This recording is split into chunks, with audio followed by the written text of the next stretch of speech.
அனைவரும் அமர்வோம்.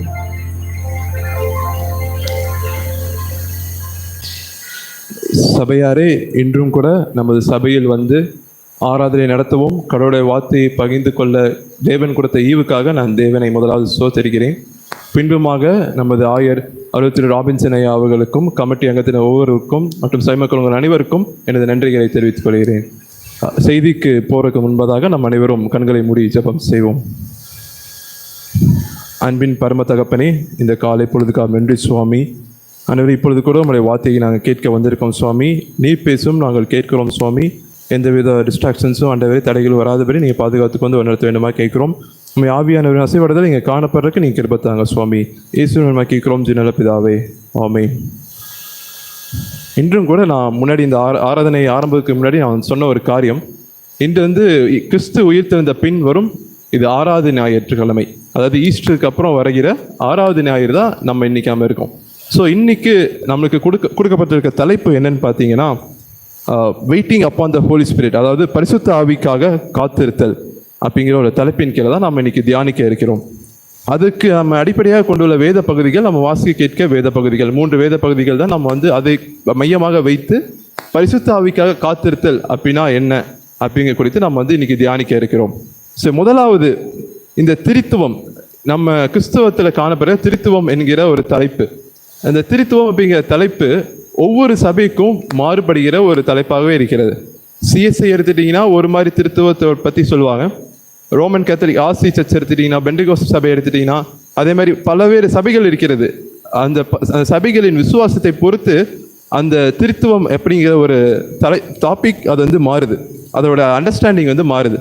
ஸோ நம்ம பைபிளில் ஆனால் என்னதான் அண்டர்ஸ்டாண்டிங் இருந்தாலுமே நம்மளோட வேதாகமத்தில் என்ன சொல்லியிருக்கு அப்படின்னு சொல்லி நம்ம பார்ப்போம். முதலாவது திருத்துவத்தை பற்றி முதலாவது பார்த்துட்டு அதுக்கப்புறம் நம்ம பரிசுத்த ஆவிக்காக காத்திருத்தல் அப்படின்னா என்ன, எதுக்கு நம்ம பரிசுத்த ஆவி வேணும், அதை பெற்றுக்கொள்ள நம்ம என்ன பண்ணணும் அப்படின்னு சொல்லி நம்ம பார்ப்போம். முதலாவது ஆதியாகமம் 1ஆம் அதிகாரம் எடுத்துக்கொள்ளுங்கள். 1ஆம் அதிகாரத்தில் வசனங்கள் 1, 2, 3 அதில் பார்த்தீங்கன்னா வசனம் பேர் சொல்லுது, ஆதியிலே தேவன் வானத்தையும் பூமியும் சிருஷ்டித்தார். ஸோ அங்கே முதலாவது தேவன் அப்படிங்கிற ஒரு மனிதர், தேவன் அப்படிங்கிற ஒரு கேரக்டர் வருது. ஸோ பிதா அங்கே வருகிறார். இரண்டாவது வந்து பார்த்தீங்கன்னா 2வது வசனத்தில் கடைசி பாகத்தில் தேவ ஆவியானவர் ஜலத்தின் மேல் அசைவாடி கொண்டிருந்தார். ஸோ இங்கே பரிசுத்த ஆவி வந்து இங்கே நம்ம பார்க்குறோம். இந்த பழைய ஏற்பாடின் காலத்தில் வந்து பார்த்தீங்கன்னா பரிசுத்த ஆவி அப்படின்னு நேரடியாக சொல்லப்படாமல் கர்த்தருடைய ஆவி, அதுவும் இல்லாமல் தேவ ஆவியானவர் அப்படிங்கிற ஒரு வார்த்தையினாலே அது குறிக்கப்படுகிறது.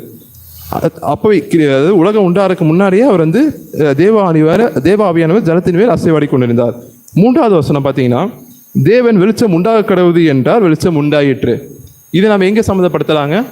யோவான் 1ஆம் அதிகாரம் 1வது வசனம் எடுங்களேன். அதில் ஆதியிலே வார்த்தை இருந்தது, அந்த வார்த்தை தேவனிடத்தில் இருந்தது, அந்த வார்த்தை தேவனாய் உண்டானது, தேவனாய் இருந்தது, உண்டானது ஒன்றும் அவராலே இல்லாமல் உண்டாகவில்லை. ஸோ இயேசு கிறிஸ்துவை நம்ம இங்கே பார்க்குறோம். ஸோ ஆதியாகமும் 1ஆம் அதிகாரம் முதல் 3 வசனங்கள்லேயே நம்ம யாரை பார்க்குறாங்க? திருத்துவத்தை பற்றி வேதாகமும் தெளிவாக கூறுகிறது. ஆனால் இங்கே பார்த்தீங்கன்னா இந்த பழைய ஏற்பாடில் நம்ம படிக்கும்போது ஃபுல்லாக முழுவதுமாகவே நம்ம வந்து பிதாவை பற்றி தான் நம்ம பார்ப்போம். பிதாவினுடைய தன்மை குறித்து நாம் பார்த்து கொண்டு இருக்கிறோம். ஆனால் நம்ம கிறிஸ்தவர்கள் நம்ம வேதத்தை நன்றாக ஆராய்ந்து ஒவ்வொரு வசனமும் ஆராய்ந்து படித்தோம் வைங்களேன், அந்த பழைய ஏற்பாடில் சொல்லப்பட்டிருக்க ஒவ்வொரு சம்பவத்திலையும் அதில் இயேசு கிறிஸ்துவை நம்மளால் பார்க்க முடியும். அதுவும் இல்லாமல் பரிசுத்த ஆவியை வந்து நம்ம வந்து நிறைய இடங்களில் பார்க்கலாம். அதாவது பரிசுத்த ஆவி வந்து பழைய ஏற்பாடின் காலத்தில் வந்து எல்லாருக்கும் கொடுக்கப்படல. குறிப்பிட்ட கடவுளால் அழைக்கப்பட்டு தெரிந்து கொள்ளப்பட்ட மக்களுக்கு மாத்திரமே, தீர்க்கதரிசிகள் மற்றும் கடவுளுக்கென்று பணி செய்யப்பட்டு தெரிந்து கொள்ளப்பட்ட மக்களுக்கு, சாதாரண ஒரே ஒரு ஆளுக்கு மட்டும்தான் இந்த கர்த்தருடைய ஆவி வந்து கொடுக்கப்பட்டது. உதாரணத்துக்கு சிம்சோன் எடுத்துக்கோங்க. சிம்சோன் மேலே கர்த்தருடைய ஆவி இருந்ததுன்னு சொல்லி நம்ம பார்க்குறோம். கடைசியில் அவன் வந்து அந்த கைகளில் அந்த தூண்களை கட்டப்பட்டு இருக்கும்போது அவன் கடவுள்கிட்ட வேண்டாம், இந்த ஒரு விஷயம் மாத்திரம் என்ன பண்ணியிருக்கேன், இதை நினைத்து கொள்ளுங்க. அப்போ கர்த்தருடைய ஆவி அவன் மேலே என்ன ஆச்சுங்க, இறங்கினோடனே அவன் பெலன் கொண்டு என்ன ஆச்சு, அந்த உயிரோ இருக்கும் போது எத்தனை பேர் சாகடிச்சோன்னா அதோட 2 மடங்காக மக்கள் செத்ததை நம்ம பார்க்குறோம். ஸோ அந்த கர்த்தருடைய ஆவி வந்து ஒவ்வொரு தனிப்பட்ட நபர்கள் மேலே ஊற்றப்பட்டதை நம்ம வந்து பழைய ஏற்பாட்டில் தெளிவாக பார்க்கிறோம். இப்போ புதிய ஏற்பாட்டில் இயேசு கிறிஸ்து வந்துடுறாரு. இயேசு கிறிஸ்து மனித அவதாரம் எடுத்து வருகிறார். அப்போ வருகிற போது இயேசு கிறிஸ்து இந்த உலகத்தில் மரிக்க போகிற நாள் வரப்போகுது. ஸோ அதுக்கப்புறம் தான் அந்த மரிக்க போகிற நாளுக்கு முன்னாடியே பரிசுத்த ஆவியை பற்றி பேச ஆரம்பிக்கிறாரு. எங்கே பேச ஆரம்பிக்கிறாருன்னா, யோவான் 14ஆம் அதிகாரத்தில் சீடர்கள் கூட பேசிகிட்டு இருக்காரு. நான் வந்து எடுத்துக்கொள்ளப்பட போகிறேன், ஆனால் நான் வந்து உங்களுக்காக வேறொரு தேட்டல வார என்ன பண்ணார் வருவார் அப்படின்னு சொல்லி சொல்கிறார். ஸோ நம்ம இந்த தலைப்பில் நம்ம பார்க்குறோம் பரிசுத்த ஆவிக்காக காத்திருத்தல். ஸோ இந்த காத்திருப்பின் காலத்தில் நம்ம என்ன செய்ய வேண்டும், பரிசுத்த ஆவியை பெற்றுக்கொள்வதற்கு நம்ம என்ன செய்ய வேண்டும் அப்படின்னு சொல்லி நம்ம ஒரு 3 தலைப்பின் கீழே நம்ம பார்ப்போம். முதலாவது, தேவனிடத்தில் அன்பாய் இருத்தல் வேண்டும். அதற்கு யோவான் 14:15, நீங்கள் என்னிடத்தில் அன்பாய் இருந்தால் என் கற்பனைகளை கைக்கொள்ளுங்கள், நான் பிதாவை வேண்டிக் கொள்ளுவேன். நீங்கள் என்னிடத்தில் அன்பாய் இருந்தால் என் கற்பனைகளை கைக்கொள்ளுங்கள். இந்த காத்திருப்பின் காலத்தில் நம்ம முதலாவது செய்ய வேண்டிய காரியம் தேவனிடத்தில் அன்பாக இருக்கிறோம். தேவனிடத்தில் எப்படி நம்ம அன்பாக இருக்கிறது, அவரே ஈஸியாக சொல்கிறாரு, என் கற்பனையை கைக்கொள்ளுங்கள். இயேசு கிறிஸ்துவோட கற்பனை என்னதுங்க? யாராவது மனப்பாடமாக தெரியுங்களா? இயேசு கிறிஸ்துவோட கற்பனை முதலாவது கற்பனை, உன் தேவனாகிய கர்த்தது முழு இதயத்தோடும் முழு ஆத்மாவோடும் முழு மனதோடும் முழு பலத்தோடும் அன்பு கூறுவாயாக. இதுவே முதலாவது கற்பனை. இதற்கு ஒப்பாக இருக்கிற 2ஆம் கற்பனை என்னவென்றால், உன்னிடத்தில் நீ அன்பு கூறுவது போல பின்னிடத்திலையும் அன்பு கூறுவாயாக. கிறிஸ்துவனாக நாம இந்த 2 கற்பனையும் என்ன பண்ணுங்க, தெரியறது மட்டும் இல்லை, தெரிஞ்சுக்கிறது மட்டும் இல்லை, அது என்ன பண்ணணும், நம்ம நடைமுறைப்படுத்தணும். நம்ம வாழ்க்கையில் நம்ம தேவனை முழு இதயத்தோடு தேடுறோமா, முழு ஆத்மாவோட முழு மனதோட தேடுறோமா? நம்ம உண்மையாலுமே கிறிஸ்தவர்கள் முழு மனதோடு நம்ம தேடியிருப்போமானால் இன்றைக்கு காணப்படுகிற சபைகளில் காணப்படுகிற பிரிவினைகள், பிரச்சனைகள், சண்டைகள் எதுவுமே கிடையாது. ஏன்னா நம்ம கிறிஸ்தவத்தில் அன்பாக இருக்கும் போது நம்மளுக்கு எது தேவை என்பது நம்மளுக்கு தெரியும். நமக்கு பதவி தேவையா, பெயர் தேவையா, அல்லது நம்ம கிறிஸ்து சபை வளரணுமா, எது நமக்கு தேவைங்கிறது நம்மளுக்கு உண்மையாலுமே தெரியும். அதான் கிறிஸ்து அழகாக சொல்கிறார், நீங்கள் என்னத்தில் அன்பாக இருந்தால் என் கற்பனை கை கொள்ளுங்கள். அந்த கற்பனை கை கொள்வதன் மூலம் தான் நம்ம கடவுளத்தில் அன்பு செலுத்த முடியும். நம்ம அதை விட்டுட்டு நம்ம சர்ச்சுக்கு நம்ம இது பண்ணோம், நம்ம முன்னாடி வந்துட்டோம், சீக்கிரம் வந்துட்டோம், எல்லாமே நம்ம வந்து பண்ணலாம். கடவுளுக்காக நான் இதை செஞ்சேன், அதை செஞ்சேன், மித்தவனுக்கு சாப்பாடு வாங்கி கொடுத்தேன், இது பண்ணேன். கத்தற்பில் அதெல்லாம் செய்கிறதெல்லாம் ஒன்றுமே கிடையாதுங்க. அதையும் செய்யணும். ஆனால் முக்கியமான ஒன்று என்னது, அவரோட கற்பனையை கை கொள்ளணும். அன்பு இல்லாவிட்டாலும் எதுவுமே பிரயோஜனம் இல்லை, எல்லாமே மாயையாக போய்விடும். கடவுள் வந்து நம்மகிட்ட செயல் மட்டும் எதிர்பார்க்கல, அவர்கிட்ட அன்பு எதிர்பார்க்குறாரு. நம்மகிட்ட அந்த சிலுவை இந்த சிலுவை நீங்கள் பார்க்குறீங்க, சிலுவையில் வந்து மேலேயும் கீழே ப்ளஸ் மாதிரி இருக்குல்ல, ஒரு கூட்டல் மாதிரி இருக்குல்ல. ஸோ அதில் வந்து மேலே, அதாவது ஹரிசான்டல் அண்ட் வெர்டிக்கல் ரிலேஷன்ஷிப்னு சொல்லுவாங்க. அதாவது ஹரிசான்டல் ரிலேஷன்ஷிப்னா நம்ம வந்து நம்ம சக நண்பர்கள், சக மனிதர்கள் கூட இருக்கிற உறவு அதுவும் நல்லா இருக்கணும். அதுவும் இல்லாமல் நம்மளுக்கும் கடவுளுக்கும் இருக்கிறதான உறவு அதுவுமே கரெக்டாக இருக்கணும். இது ரெண்டில் ஒன்று குறைவுபட்டால் கூட நம்ம கடவுளத்தில் அன்பு செலுத்துகிறோங்கிறது அது பொய்யா மாறிடும்.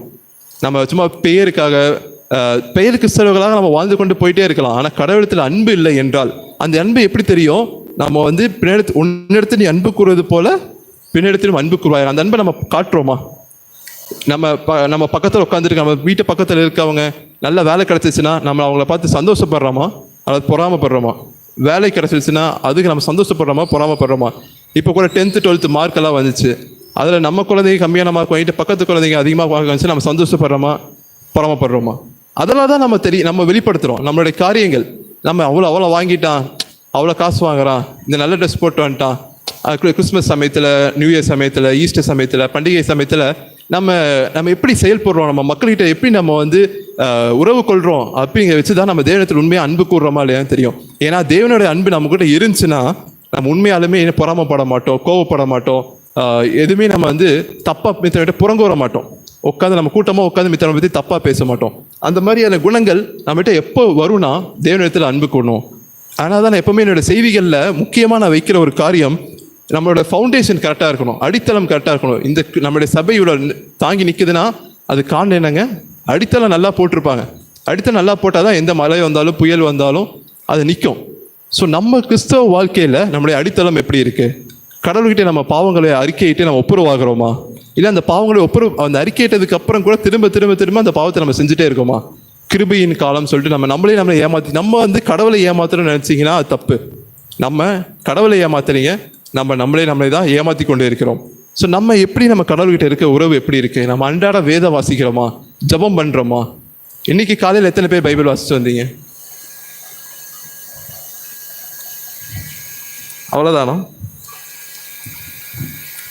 எனக்கு சர்ச்சுக்கு வந்தால் சர்ச்சுக்கு வராதுனா பைபிள் படிக்கக்கூடாதுன்னு ஏதாச்சும் சட்டங்கள் இருக்கா? அதான் நம்மளுடைய முன்னுரிமைகள். அதான் கடவுள்கிட்ட அன்பாக இருந்தோம்னா இதெல்லாம் நம்ம யாரும் சொல்லி வராது, நம்மளே தானாக செய்வோம். கடவுளை அன்பு நமக்கு இதில் தான் நம்ம ரிஃப்ளெக்ட் பண்ணுறது. நம்ம கடவுள்கிட்ட அன்பாக இருக்குன்னு வாயில் எவ்வளோ வேணால் சொல்லலாம், வாய்மொழியே நம்ம எவ்வளோ வேணால் பேசலாம். ஆனால் அது எல்லாமே செயலில் தெரியணும். நம்ம இத்தனை பழகிறது மூலயமா, நம்ம பர்சனல் நம்மளுடைய தனிப்பட்ட உறவு கடவுள்கிட்ட இருக்கு, அது மூலியமாக தான் நம்மக்கிட்ட கடவுள் அன்பாக இருக்கோமா இல்லையாங்கிறது தெரியும். இரண்டாவது, நம்ம கடவுள்கிட்ட அன்பாக இருந்தால் ஒன்று சொல்கிறாரு. யோவான் 14:23. யோவான் 14:20.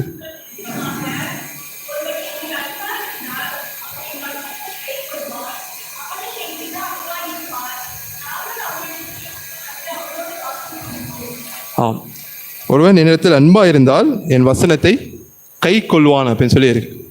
அப்போ அவரே சொல்லிட்டாரு, நீ என்கிட்ட அன்பா இருந்தீன்னா இந்த வேதாகமத்தில் கூறியிருக்க வசனங்கள் எல்லாத்தையும் நம்ம என்ன பண்ண முடியுங்க? கை கொள்ள முடியும். நம்ம கிறிஸ்துவ வாழ்க்கைக்கு அடித்தளமாக கொண்டுள்ள ஒரு வேதாகம வசனங்கள் இருக்கிறது. நம்ம எப்படி வாழ வேண்டும் அப்படின்னு சொல்லிட்டு வேதாகமத்தில் கூறியிருக்கு. அது எங்கே கூறியிருக்குன்னு உங்களுக்கு தெரியுங்களா? நம்ம கிறிஸ்தவங்களாக நாம் இந்த உலகத்தில் எப்படி வாழணும் அப்படின்னு சொல்லிட்டு தெளிவாக இந்த வேதாகமத்தில் கூறப்பட்டிருக்கு. அது எங்கேன்னு உங்களுக்கு தெரியுங்களா? தெரிஞ்சவங்க சொல்லலாம், தைரியமாக சொல்லலாம், சத்தமாக கூட சொல்லுங்க. நம்ம டெய்லி பைபிள் வாசிக்கிறோம்ல, இவனா நம்ம சபைக்கு வரோம்ல, நிறைய செய்திகள் கேட்டிருப்பீங்க. அவங்க வயசுக்கு தகுந்த மாதிரி அவ்வளோ செய்திகள் கேட்டிருப்பீங்க. ஸோ அதில் யாரும் சொத்தர் கூட தொட்டிருக்க மாட்டாங்க. நம்ம எப்படி வாழணும்னு சொல்லிட்டு வேதாகமத்தில் அருமையாக கூறியிருக்கு. மத்தேயு 5:6-7 மலை பிரசங்கம். அந்த மலை பிரசங்கத்தில் கடவுள் ஒரு கிறிஸ்தவ வாழ்க்கை எப்படி இருக்க வேண்டும் என்று சொல்லிட்டு ஒரு ப்ளூ பிரிண்ட் போட்டு கொடுத்துருக்காரு. நம்ம கட்டடம் எப்படி கட்டணும்னு சொல்லி என்ஜினியர் ப்ளூ பிரிண்ட் போட்டு கொடுக்குறாரோ அதே மாதிரி மத்தேயு 5:6-7 சொல்லியிருக்க வசனங்கள் அனைத்துமே ஒரு கிறிஸ்தவ வாழ்க்கைக்கு ஒரு அடிப்படையாக ஃபவுண்டேஷன். மகாத்மா காந்தி கூட அவருக்கு ரொம்ப பிடிச்சது எது தான் தெரியுங்களா? இந்த மலை பிரசங்கம் தான் அவருக்கு ரொம்ப பிடிக்கும். ஏன்னா ஒரு கிறிஸ்தவன் எப்படி இருக்க வேண்டும் அப்படின்னு சொல்லிட்டு தெள்ளந்தெளிவாக மத்தேயு 5:6-7 போட்டிருக்கு. அதை அவர் படிச்சுட்டு, மகாத்மா காந்தி அதை படிச்சுட்டு கிறிஸ்தவர்களை பார்த்துருக்காரு. கிறிஸ்தவர்களை பார்த்தா உள்ளே வந்தால் ஜாதி வெறியும் உயர்வு தாழ்வு பார்க்குறது எல்லாத்தையும் சபைகளுக்குள்ளே பார்த்தார். அதை பார்த்துட்டு கிறிஸ்தவமே எனக்கு வேண்டாம்னு சொல்லிட்டு போயிட்டார். அம்பேத்கர் அதே மாதிரி தான். அவங்க தலித்து ஒதுக்கப்படுறாங்கன்னு சொல்லிட்டு என்ன பண்ணுறாரு, சபைகளுக்குள்ள வராரு. அங்கேயும் கிறிஸ்தவ சபைகளே அது காணப்படுகிறது. அப்புறம் கிறிஸ்தவமே எனக்கு வேண்டாம் அப்படின்னு சொல்லிட்டு எங்கே போயிடுறாருங்க? புத்த மதத்துக்கு போயிடுறாரு. ஸோ நம்ம எப்படி இருக்கோம்? கடவுள் அருமையாக சொல்லியிருக்காரு எப்படி வாழணும்னு சொல்லிட்டு இந்த மத்தேயு 5:6-7 போட்டிருக்கு. அப்படி வாழ்றது ரொம்ப நீங்கள் கஷ்டம்னு சொல்லிங்கன்னா அது ரொம்ப தவறான காரியம். ஏன்னா வசனம் தெளிவாக சொல்லுகிறது, ஒருவன் என்னில் அன்பாக இருந்தால் என் வசனத்தை கை கொள்ளுவான். அப்படி கை கொள்கிறது மூலியமா என்ன ஆகுமா? பிதாவும் அன்பா இருப்பாரா, அவனில் என் பிதா அன்பா இருப்பார், நாங்கள் அவனிடத்தில் அவனுடைய வாசம் பண்ணுவோம். ஸோ 2 பேரும் நம்ம கூட இருந்தாங்கன்னா என்ன ஆகுங்க? நம்மளால செய்ய முடியாத காரியம் ஒண்ணுமே கிடையாது. என்னை பலப்படுத்துகிற கிறிஸ்துவினாலே எல்லாவற்றையும் செய்ய எனக்கு பலன் உண்டு. அந்த மத்தேயு 5:6-7 படி வாழ்றது கடினம்னு நினைச்சீங்கன்னா நம்ம அதுக்காக ஜெபிப்போம். அதுபடி வாழ்றதுக்கு நம்ம ஜெபிப்போம். அதுபடி ஒருத்தர் வாழ்ந்தார். மாணவர்கள் மத்தியில் ஊழியம் செய்கிறதான ஒரு ஸ்தாபனம் இருக்கிறது, EGF அப்படின்னு சொல்லுவாங்க, UESI. அதோட அதை உண்டாக்கினவர் ஸ்டெரட்னு சொல்லிட்டு ஒரு ப்ரொஃபஸர். அவர் கல்லூரியில் ஒரு பணியாற்றுகிற ஒரு பேராசிரியர். அவர் ஆந்திராவில் இருக்கும் போது எனக்கு எப்படியாச்சும் இந்த மத்தேயு 5:6-7 படி நான் வாழணும் அப்படின்னு சொல்லி ஒரு முயற்சி எடுக்கிறார். அந்த முயற்சி எடுக்கிறப்போ என்ன ஆகுது, அவர் தான் அந்த காலத்தில் கொஞ்சம் நல்ல ஒரு அந்த காலத்தில் உங்களுக்கே தெரியும்ல, 50 ரூபாய்க்கு ரொம்ப பெரிய காசு. அந்த வாழ்வாதாரம் அப்போ ரொம்ப கம்மியாக இருந்துச்சுல்ல. ஸோ அந்த மாதிரி காலகட்டத்தில் நல்லா சம்பாதிச்சுட்டு இருந்தார். நல்லா சொந்த வீடு, வேலை செய்யறதுக்கு வேலைக்காரங்கெல்லாம் இருக்காங்க. ஸோ அவர் என்னன்னா அந்த மத்தேயு 5:6-7 படி வாழ்ந்து பார்ப்போமே அப்படின்னு சொல்லும் போது, உன்னிடத்துல ஒன்று இருந்தால் ஒருத்தர் கேட்டால் என்ன செய்யணுங்க? கொடுக்கணும்னு இருக்கு, இல்லைன்னு சொல்லக்கூடாதுன்னு இருக்கு. ஸோ அவர் என்ன பண்ணிடுறாரு, அவர்கிட்ட காசு இருக்கனால நிறைய பேர் இப்படி கொடுக்குறாருன்னு தெரிஞ்சுட்டு வேணிக்கிறே காசு கேட்பாங்க. அவரு கொடுத்துருவாரு. அவருக்கு தெரியும் வேணுங்களே தான் காசு கேட்குறான்னு. பட் ஆனால் கேட்குறாங்களே அப்படின்னு சொல்லிட்டு என்ன பண்ணுறது, கொடுத்துருவார். கொடுத்துட்டு ஒரு கட்டத்தில் என்ன ஆச்சு, அவர்கிட்ட காசே இல்லை, சாப்பாடுக்கு வழி இல்லை. வேலைக்காரனும் ஓடி போயிட்டான். அவனும் காசு தூக்கிட்டு ஓடி போயிட்டான், ஏமாத்திட்டு போயிட்டான். இப்போ அவருக்கு எதுவுமே இல்லை. அவர் முழங்கால் போட்டு ஜெபம் பண்ணுகிறார், முழங்கால் போட்டு கடவுளை நோக்கி கூப்பிடுகிறார். இந்த மாதிரி உமக்காக நான் வாழணும்னு நினச்சி உங்களுடைய கற்பனைகளை வந்து எப்படி வாழணும்னு நீங்கள் சொல்லியிருக்கீங்களோ அதைப்படி நான் வாழ்றதுக்கு நான் முயற்சி பண்ணேன். ஆனால் என்ன ஆச்சு, என்னை ஏமாற்றிட்டு போயிட்டாங்க. இப்போ நான் என்ன பண்ணுவேன், ஒரு வேளை சாப்பாடு கூட அவருக்கு வந்து இப்போது இது கிடையாது, எதுவுமே இல்லை சாப்பிட்றதுக்கு. ஜோமெண்ட் இருக்கும்போது ஆனால் கடவுள் என்னை கைவிட மாட்டார் அப்படிங்கிற விசுவாசம் அவர்கிட்ட இருந்துச்சு. நீங்கள் நம்ப மாட்டீங்க, கரெக்டாக ஜோம் பண்ணி முடிச்சுட்டு வெளியே வரும்போது ஒரு காகம் இவ்வளோ பெரிய மீன் எடுத்துகிட்டு வந்து அவர் வாசலில் போடுது. அவர் போசிச்சார். அவரை ஏமாற்றி கொண்டு போன அந்த வேலைக்காரன் அவன் கல்கத்தாக்கு ஓடி போயிட்டான். ஆனால் அவன் அங்கே இருக்க முடியாமல் அந்த அந்த மன ஊருக்குள்ள நம்ம எஜமானனை ஏமாற்றிட்டோமே அப்படின்னு சொல்லிட்டு அவன் திரும்ப ஓடி வந்து அவன் பணத்தை கொடுத்துட்றாரு. ஸோ இந்த மாதிரி தான் நம்ம வந்து கடவுள்கிட்ட அன்பாக இருந்தோம்னா கடவுள் நம்ம என்றைக்குமே வந்து என்ன பண்ண மாட்டாருங்க, கைவிட மாட்டார். அந்த ஸ்டெரட் தான் இந்த மாணவ ஊழியத்துக்காக கோத்தகிரியில் இப்போ ஒரு இடம் வாங்கியிருக்காரு. அந்த அந்த அப்போவே வாங்கின இடம் அது இப்போ நிறைய பேத்துக்கு பயனுள்ளதாக இருக்கிறது. அங்கே வரவங்க எல்லாருமே மன அமைதி பெற்று போகிறாங்க. மன அமைதியின் இடமாக திகழ்கிறது. காட்டு பகுதியில் இருக்கிற அந்த இடத்துல கடவுள் அவர் கைவிடல. அப்போ காசு இல்லைன்னு சொல்லிட்டு அவர் அந்த இடம் வாங்காமலாம் போகலை. அவர் வந்து கடவுள் வந்து எட்டந்தனையாக ஆசீர்வதிச்சார். யோவான் 14:21 கூட பார்க்குறோம்.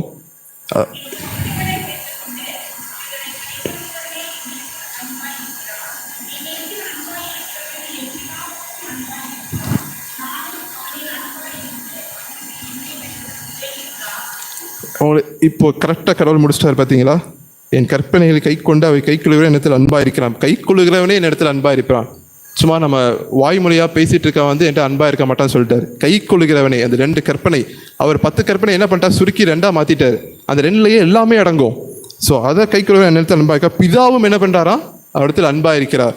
ஸோ அவர்கள் வந்து அவரிட வாசம் பண்ணுறாரு. அப்புறம் கடவுள் என்ன பண்ணுவார், அவரை தமைக்கு வெளிப்படுத்துவார். ஸோ அந்த ஒரு காரியம் நம்ம வாழ்க்கையில் வந்து நம்ம வந்து உறுதியாக இருக்கணும். நம்ம பைபிளில் கூட நம்ம வேதாமத்தில் கூட பார்க்குறோம். சங்கீதம் 27:4 யாரா சுத்தம் வாசிக்கிறேன். சங்கீதம் 27:4.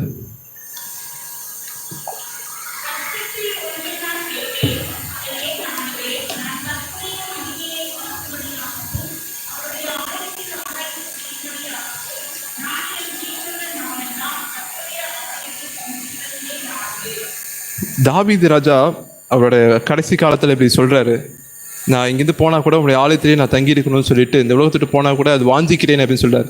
அந்த வசனத்தை நம்ம நடைமுறை வாழ்க்கையில் கூட எடுத்துக்கலாம்.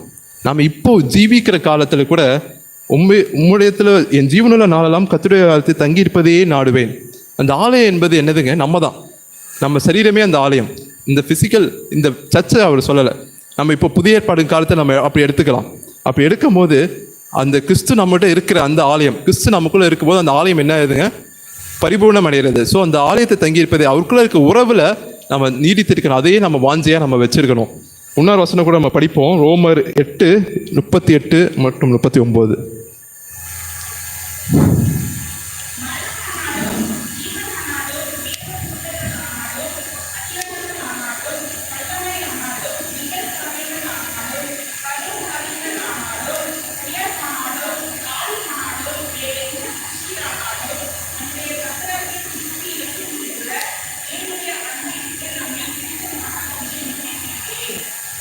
பவுலானவர் அழகாக சொல்லுகிறார், மரணமானாலும் ஜீவனானாலும் உயர்வானாலும் தாழ்வானாலும் வேறு எந்த சிருஷ்டியானாலும் நம்மளுடைய கர்த்தராகிய இயேசு கிறிஸ்துவிலுள்ள தேவனுடைய அன்பை விட்டு நம்மை பிரிக்க மாட்டாது. எந்த ஒரு காரியம் நம்ம பிரிக்காது. நம்ம கடவுள்கிட்ட உறவில் நம்ம உறுதியாக இருப்போமானால் எந்த ஒரு காரியமும் நம்மளுக்கு பேர் புகழ் எது வந்தாலும் கூட அந்த பெருமையினால் நம்ம கடவுள்கிட்ட நம்ம வெளியே போக மாட்டோம். அவருடைய அன்பிலே நிலைத்திருக்கிறதுக்கு அவர் உதவி செய்வார். உயர்வானாலும் கூட கிடையாது, தாழ்வானாலும் நம்ம எந்த ஒரு கீழான நிலைமைக்கு போனால் கூட கடவுள் நம்மளை கைவிட மாட்டார் அப்படிங்கிறத நினைச்சு அந்த அன்பை வந்து நம்ம விட்டு நீங்காது அப்படிங்கிற அளவுக்கு நம்ம விசுவாசத்தோட நம்ம விசுவாசம் அப்படி உறுதியாக இருக்கணும் அப்படின்னு சொல்லி நம்ம பார்க்குறோம். ஸோ அந்த காத்திருப்பின் காலத்தில் நம்ம முதலாவது சிந்தித்த காரியம் வந்து தேவனிடத்தில் அன்பாக இருத்தல்.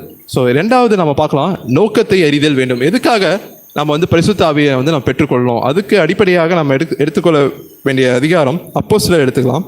அப்போஸ்தலர் 1ஆம் அதிகாரம் எடுத்து வைத்துக்கொள்வோம். அங்கே வசனங்கள் 6 மற்றும் 7.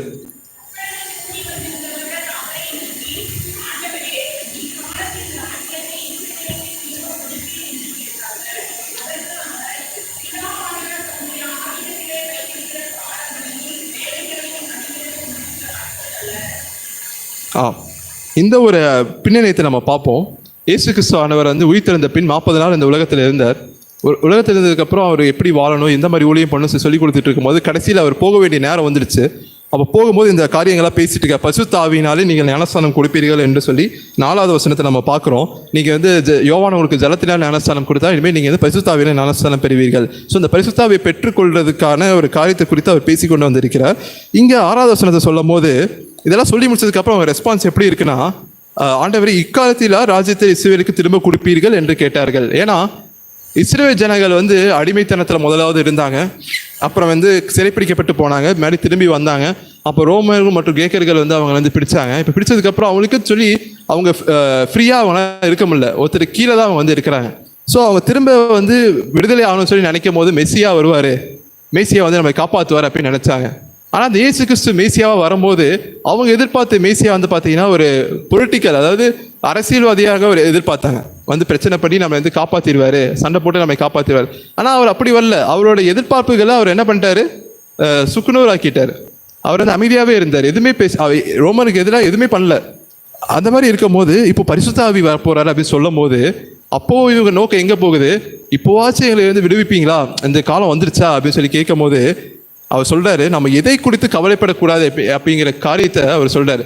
இந்த எது எப்போ நடக்குமோ அது கண்டிப்பாக நம்ம வாழ்க்கையில நடக்கும். எப்போ நடக்கும், நம்ம தேவனிடத்தில் அன்பா இருந்தால் மட்டுமே அது நடக்கும்.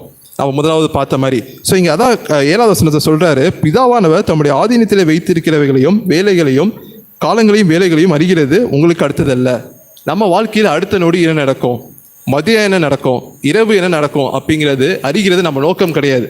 நம்மளோட அன்பில் நிலைத்திருந்து வாழ்றதே அந்த நோக்கம். ஸோ இந்த பரிசுத்தாவி நம்ம எதுக்காக நம்ம பெற்றுக்கொள்கிறோம், நம்மளுடைய சுய லாபத்துக்காகவா? பரிசுத்தாவி பெற்றதுக்கப்புறம் அதில் ஒன்று இருக்குது, பரிசுத்தாவி பெற்றதுக்கப்புறம் பரிசுத்தாவியோட வரங்கள் இருக்குது, அதோட கிஃப்ட்ஸ் எல்லாம் இருக்குது.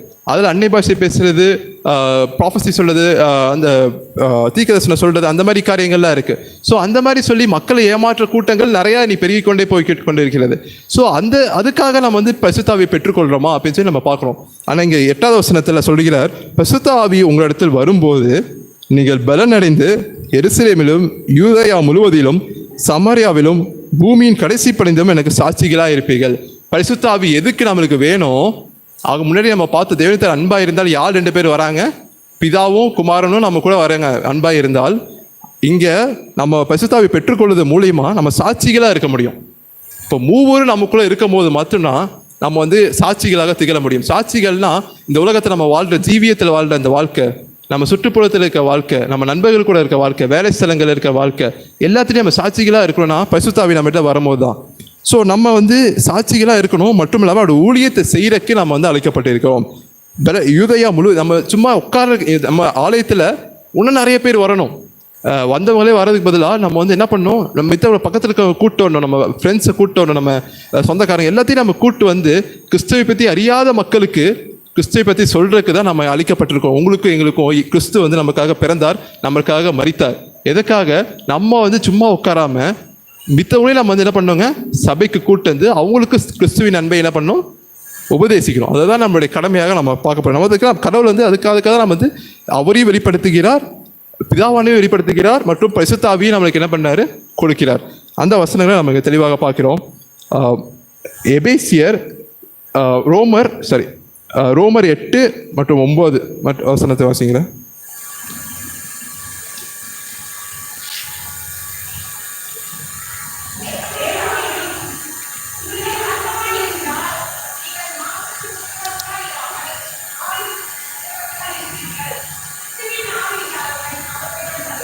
ஸோ பரிசுத்த ஆவியின் நோக்கம் நம்ம வாழ்க்கையில் 2வது என்னன்னா, முதலாவது சாட்சியாக இருக்கணும்னு சொல்லி பார்த்தோம்.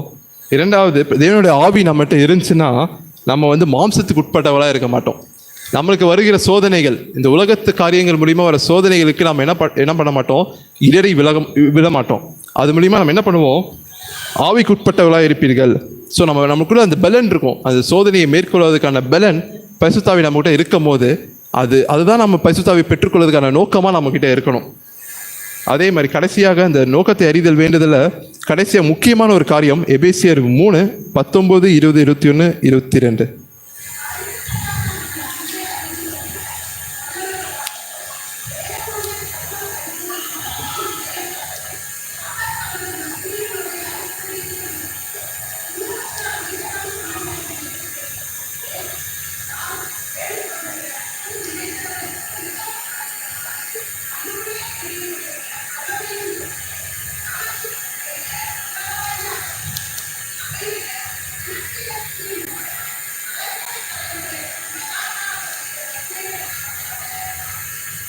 எபேசியர் 3:19, 20, 20, 22 தான் வாசிங்க.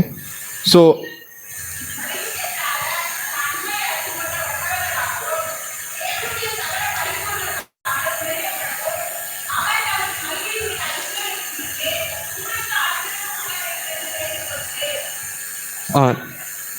ஓகே, கிறிஸ்துவனுடைய சிந்தை நமக்குள்ள ஒரே சிந்தையாக நம்ம இருக்கிறத நம்ம பார்க்குறோம்.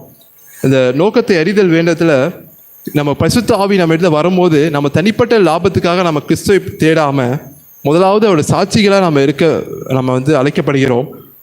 ரெண்டாவதாக நம்ம என்ன பண்ணுறோம், அவருடைய ஆவி மூலயமா நம்ம மாம்ச காரியங்களுக்கு நம்ம வந்து விழுகாமல் அதுக்கு விழுகாமல் நம்ம ஆவிக்குட்பட்டவர்களாக எதிர்த்து நிற்கிறதுக்கு நம்ம அழைக்கப்படுகிறோம். மூன்றாவது, அதை நான் தவறாக சொல்லிட்டேன், எபேசியர் 2 அதிகாரம் 19, 27, 22 அதில் வந்து நம்ம என்ன சொல்லியிருக்கோன்னா, ஆகையால் நீங்கள் இனி அந்நியரும் பரதேசிகளுமாய் இராமல் பரிசுத்தவர்களுடைய ஒரே நகரத்தாலும் தேவனுடைய வீட்டாருமாய் இருந்து. ஸோ தேவனுடைய வீட்டாராக இருக்கும் போது என்னென்னா ஒரே சிந்தை நமக்குள்ளே இருக்கணும். ஒரே சிந்தை இருந்தால் மட்டும்தான் கிறிஸ்துவுக்காக ஒன்றா இருக்கும் போது நம்ம சபை வளர்றதுக்கு அது வந்து உதவியாக இருக்கும்னு சொல்லி நம்ம பார்க்குறோம். ஸோ நம்ம வந்து இந்த பரிசுத்த ஆவியை பெற்றுக்கொள்ள நோக்கம் தனிப்பட்ட லாபத்துக்காக அல்லாமல் ஒரு சபை எப்படி வளருமோ அந்த வளர்றதுக்கு தேவையான காரியங்களுக்கும் நம்ம பரிசுத்த உறவில் கடவுளுக்கு உறவில் வளர்றதுக்கும் அது தேவையாக இருக்கிறத நம்ம அறிய வேண்டும். மூணாவது, கடைசியாக சோர்ந்து போகாமல் இருத்தல் வேண்டும். அதற்கு ஏசாயா 40, 27 மற்றும் 31.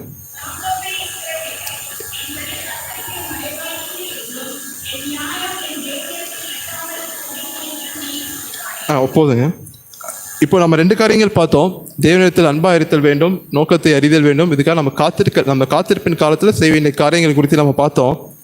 இந்த காத்திருப்பின் காலத்தில் நமக்கு நேரிடுகிற பெரிய சோதனை என்னென்னா, நம்ம ஜெபம் பண்ணும்போது சில காரியங்கள் நம்மளுக்கு உடனே கிடைக்கும், சில காரியங்களுக்கு தாமதம் ஆகும். ஸோ அந்த தாமதத்தின் காலத்தில் நம்ம சோர்ந்து போகாமல் இருக்க வேண்டும். இந்த சோர்ந்து போகிற ஆவியை வந்து என்ன சாத்தான் அவன் தருகிறான். இந்த மாம்சத்தினால சோர்ந்து போகிறது, மனதினால சோர்ந்து போகிற காரியங்களில் சாத்தான் அவன் தருகிறான். இதெல்லாம் ஏன்னா அவரோட வழியில விட்டு ஈஸியாக நம்ம வந்து வெளியே வரக்கான காரியங்களே கடவுள் தருகிறான். ஸோ அப்போது இங்கே ஏசாயால நம்ம பார்க்குறோம், நம்ம யாக்கோபே இஸ்ரவேலே, என் வழி கர்த்தருக்கு மறைவாயிற்று, என் நியாயம் என் தேவனிடத்தில் எட்டாமல் போகிறது என்று நீ சொல்லுவேன். நம்ம வந்து புலம்பக்கூடாது, நம்ம புலம்பாமல் இருக்கிறதுன்னு சொல்லி நம்ம பார்க்குறோம். நம்ம வந்து இவ்வளோ நடந்துமே நம்ம வந்து உத்தமனாய் நடக்குமே, எனக்கு வந்து எதுவுமே கிடைக்கலையே, நான் கடவுளுக்கு பயந்து கூட எதுவும் கிடைக்கலையே அப்படின்னு சொல்லி நம்ம வந்து புலம்பாமல் இருக்கிறது நம்ம பார்க்க. யோபுவோட வாழ்க்கையில் கூட அவன் வந்து நியாயமாக இருந்தான். நியாயமாக இருந்து கூட கடவுள் வந்து அவனுக்கு கொடுத்து சாட்சி கொடுக்குறாரு. சாட்சி கொடுக்கும்போது யோபை நீ வந்து கவனித்தாயோன்னு சொல்லி வேதவசனம் சொல்கிறது. அவன் உத்தமனும் சன்மார்க்கனும் சொல்லி அவரை பற்றி பயங்கரமான சாட்சி சொல்கிறார். ஸோ அப்போது வந்து கடவுள் எந்த மாதிரியே அவங்ககிட்ட எல்லாத்தையும் எடுத்துட்டார். எடுக்கும்போது கூட கத்தர் கொடுத்தார், கத்தர் எடுத்தார், கத்தர் நாமத்துக்கு மகிமையுண்டாதான்னு சொல்லி சொல்லிக்கிறான். ஸோ அப்படி இருக்கும்போது நம்ம வாழ்க்கையில் நம்ம உண்மையாக நடக்கும்போது நிறைய சோதனைகள் வரும். நமக்கு எல்லாமே நம்ம நல்ல வழியில் போக முடியும் அப்படிங்கிறது நிச்சயமே கிடையாது. கிறிஸ்துவை இந்த காரியத்தை நம்ம அநேக கிறிஸ்தவர்கள் மறந்துடுறோம். கிறிஸ்துவை பின்பற்றினால் ஆசீர்வாதம் கிடைக்காது. ஆசீர்வாதம் சொல்லி ஏமாத்துகிற கூட்டங்கள் நிறையா உண்டு. மித்தவங்க எல்லாரும் ஏமாந்து போகிறதுக்கான காரியமே அதுதான். புதுசாக கிறிஸ்தவர்களாக மாறுறவங்க ஆசீர்வாதம் கிடைக்கும், நிறைய பணம் வரும், நம்ம நிறைய காரெல்லாம் வாங்கலாம் அப்படின்னு சொல்லி வரதெல்லாம் எல்லாமே போய் அப்படி கிடையாது. கடவுளை அப்படி நிச்சயமே கொடுக்கல. எங்கேயுமே ஆசீர்வாதம் அவனுக்கு கிடைக்கும்னு சொல்லிட்டு வேத வசனத்தில் எங்கேயுமே அவர் கூறப்படல. அவரை பின்பற்றினால், அவர் உண்மையாக விசுவாசமாக இருந்தால் மாத்திரமே அந்த ஆசீர்வாதங்கள் நமக்கு கிடைக்கும்னு சொல்லி நம்ம போட்டிருக்கோம். ஸோ அதே தான் நம்ம 31வது வசனம் கடைசியாக இப்படியே முடிக்கிறது.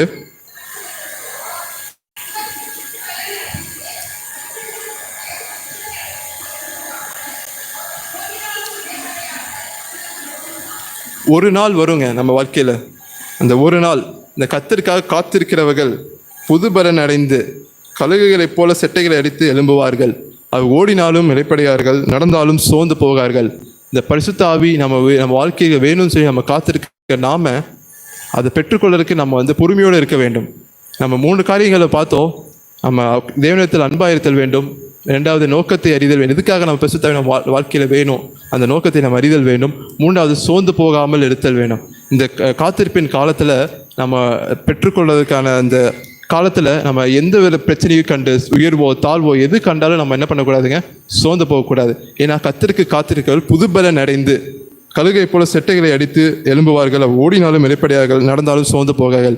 இந்த மூவரும் நமக்குள்ளாக வந்து வாசம் பண்ணும்போது நம்மளால முடியாத காரியம் ஒன்றுமே கிடையாதுங்க. கடவுள் நம்மை கொண்டு எத்தனையோ அதிசயமான காரியங்களை செய்ய வல்லவராக இருக்கிறார். அதுக்கு நம்ம ஒன்று மட்டும் தான் பண்ணணும். அவரிடத்து நம்ம வாழ்க்கையை என்ன பண்ணுங்க, ஒப்பு கொடுக்கணும்.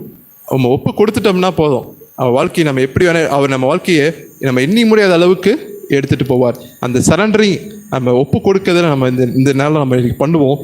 கேட்ட வார்த்தைகளுக்காக நம்ம கண்களை மூடி ஜெபம் செய்வோம்.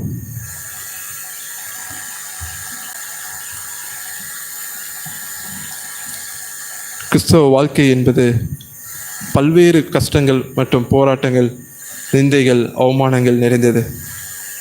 இது எல்லாத்தையும் நம்ம தாண்டி வரணும்னா இயேசு கிறிஸ்துவினுடைய பலன் நமக்குள்ள தேவை. நம்ம கடவுளுக்கு அன்பாக இருக்கணும்னு சொல்லி நம்ம பார்த்தோம். பரிசுத்த ஆவியை பெற்றுக்கொள்ள இந்த காலத்தில் தேவனத்தில் அன்பாக இருக்க நம்ம கடவுள்கிட்ட பலன் கேட்போம். எந்தவித கஷ்டங்களானாலும் சரி, பிரச்சனைகளானாலும் சரி, உயர்வானாலும் தாழ்வானாலும், மரணமானாலும், ஜீவனானாலும், வேறு எந்த சிருஷ்டி ஆனாலும் கிறிஸ்துவனுடைய அன்பை விட்டு என்னை பிரிக்க மாட்டாது என்று நிச்சயம் நமக்குள்ளே இருக்க வேணும். அது மட்டும் இல்லாமல் இந்த பரிசுத்த ஆவியை நம்ம எதுக்கு நம்ம வாழ்க்கையில் வேணும்? நம்ம தனிப்பட்ட லாபத்திற்கா, அல்லது சபையாக ஒன்று சேர்ந்து அவரை துதிக்கவா, அவருடைய வளர்ச்சி பண்ணிக்கு நம்ம ஒப்பு கொடுக்கவா, மித்தவங்களை இந்த சபையில் கூட்டி அவங்களுக்கும் கிறிஸ்துவை பற்றி சொல்கிறக்கா, அந்த எதுக்காக, எந்த நோக்கம் அப்படிங்கிறத நம்ம உணர்ந்து பார்ப்போம். மூன்றாவது, இந்த காத்திருப்பின் காலத்தில் கூட சோர்ந்து போகாமல் இருக்க பலன் தருமாறு நம்ம கடவுள்கிட்ட வேண்டுவோம். கத்திற்காக காத்திருக்கிறவர்கள் காத்திருந்தவை ஒருபோதும் வெட்கப்பட்டு போனதா சரித்திரமே கிடையாது. அவர் கழுகளைப் போல செட்டைகளை எடுத்து உயர எழும்புவார்கள். அவங்க ஓடினாலும் வெளிப்படையார்கள், நடந்தாலும் சோர்ந்து போகார்கள். இந்த காத்திருப்பின் காலத்தில் தேவையான விசுவாசத்தை நம்ம கேட்போம் கடவுள்கிட்ட இருந்து. இந்த பரிசுத்த ஆவியை நம்ம பெற்றுக்கொண்டு மூவரும் நமக்குள்ளாக இருக்கும்போது தேவன் நம்மளை கொண்டு பெரிய காரியங்களை செய்ய வல்லவராக இருக்கிறார். அதுக்கு நம்ம செய்ய வேண்டிய ஒரே காரியம், தேவன்கிட்ட ஒப்புரவு ஆகி நம்மையே முழுவதுமாக தேவனிடத்தில் ஒப்பு கொடுப்பதே நம்ம செய்ய வேண்டிய ஒரே காரியம். ரொம்ப சிம்பிளான காரியம். நம்ம அவர்கிட்ட ஒப்புரவு ஆகிட்டு நம்ம ஒப்பு கொடுப்போம். எல்லா வாய்களும் தெரிஞ்சு ஜெபிப்போம். இந்த நேரத்தை நம்ம வீண் பண்ண வேண்டாம். கடவுளோட வார்த்தையை கேட்டிருக்கோம். கடவுள் உங்களுக்கு இந்த வார்த்தை மூலமாக பேசியிருப்பார். ஆனால் கேட்ட காரியங்களுக்காக மாத்திரம் யாராவது ஒருவர் இருந்து நீங்கள் ஜெபிக்க வேண்டுமா கேட்குறேன். கேட்ட காரியங்களுக்காக மாத்திரம் நம்ம யாராச்சும் ஒருத்தர் கடவுள் உங்ககிட்ட பேசியிருப்பார். ஆனால் நம்ம அதுக்காக ஜெபிப்போம்.